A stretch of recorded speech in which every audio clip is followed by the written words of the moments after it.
பெருமையையும் நன்றியையும் ஒருங்கே சுமந்து நிற்கும் நினைவு பரிசினை வழங்கி சிறப்பித்துக் கொண்டிருக்கிறார்கள். கடந்த சட்டமன்ற தேர்தலில் இந்த மேற்கு மண்டலத்தை பொறுத்த வரைக்கும் நாம எதிர்பார்த்த வெற்றி கிடைக்கல. அதை சரி செஞ்சு மாபெரும் வெற்றியை பெற்றுத்தர வேண்டிய கடமையும் பொறுப்பும் இந்த மேடையில இருக்கக்கூடியவர்களுக்கு இருக்கு. அதே போல எதிரில் கூடியிருக்கக்கூடிய உங்களுக்கும் இருக்கு. செஞ்சு தருவீங்களா? ஏன் சொல்ல தெரியுமா? என்னதான் வாட்ஸ்அப், இன்ஸ்டாகிராம் இப்படி புது புது ஊடகங்கள் வந்தாலும் ஒருத்தருடைய வீட்டு படியேறி போய் அவங்க கிட்ட கையெடுத்து கும்பிட்டு பணிவா வாக்கு கேட்கிற பிரச்சாரத்துக்கு எதுவுமே ஈடாகாது. ஆன்லைன் ஆன்ஃபீல்டு ரெண்டிலையும் திமுகவின் செயல்பாடுகள் தான் நிறைஞ்சிருக்கணும். பரம்பரையா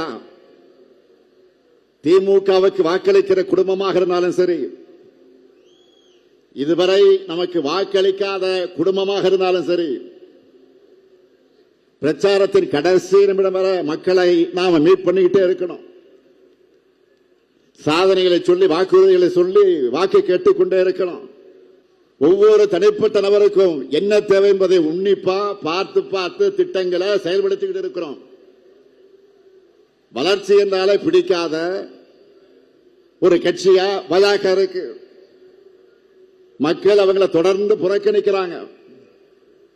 அதனால அதிமுகவை தன்னுடைய கிளைக்கழகமாக மாற்றி அதுல முன்னேறி வரலாம்னு நினைக்குது பாஜக. பிரதமர் மோடி அவர்கள் திடீர்னு அம்மையார் ஜெயலலிதா புகழ்பாட ஆரம்பிச்சிருக்கிறார். எந்த அம்மையார் ஜெயலலிதாவை புகழ்கிறார்? குஜராத் மோடியா? இந்த லேடியான சவால் விட்ட அம்மையார் மேல திடீர் பாசம் இன்றைக்கு மோடிக்கு வந்திருக்கு. மாண்புமிகு பிரதமர் மோடி அவர்களே, அம்மையார் ஜெயலலிதா விட்ட சவால் உங்களுக்கு மறந்து போச்சா? இல்ல இந்தியாவிலே அதிமுக அரசாங்கம் தான் ஊழல் அதிகமாக நடக்கிற அரசாங்கம்னு உங்களுடைய நம்பர் 2 அமித்ஷா பேசினார, அதை மறந்துட்டீங்களா? நீங்க மறந்திருக்கலாம். ஆனா இது எதையுமே தமிழ்நாட்டு மக்கள் மறக்கல.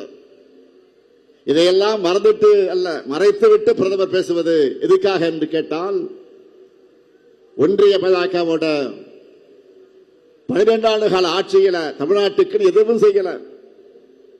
சொல்லிக்கொள்ள சொந்தமான சாதனைகள் இல்லாத காரணத்தால் தான் நம்ம ஜெயலலிதாவுடைய புகழ்பாடுன வாக்குகளா வருமானு பார்க்கிறார்.